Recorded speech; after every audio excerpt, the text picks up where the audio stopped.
আর তুমি যদি stock সিলেকশনের stages গুলো ভালো করে বুঝে যাও, কিভাবে স্টেজ আইডেন্টিফাই করতে হয়, কোন স্টেজে ট্রেড করতে হয়, কোন স্টেজে স্লো ডাউন করে দিতে হয়, তাহলে এমনিতেই যে কোনো ইন্ডিকেটর বা যে কোনো স্ট্র্যাটেজি তুমি ইউজ করো না কেন, সেটার থেকে তোমার প্রফিট জেনারেটও বেশি হবে।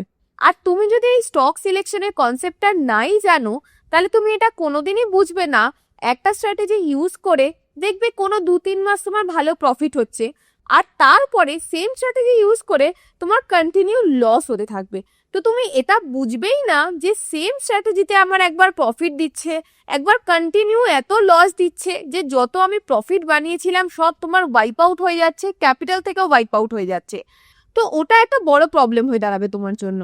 তো এই স্টক সিলেকশনটা এই জন্যই এত ইম্পর্টেন্ট যে তুমি বুঝবে যে এক্স্যাক্টলি কোন টাইমে তোমাকে ট্রেড করতে হবে আর এক্স্যাক্টলি কোন টাইমে তোমাকে স্লো ডাউন হয়ে যেতে হবে।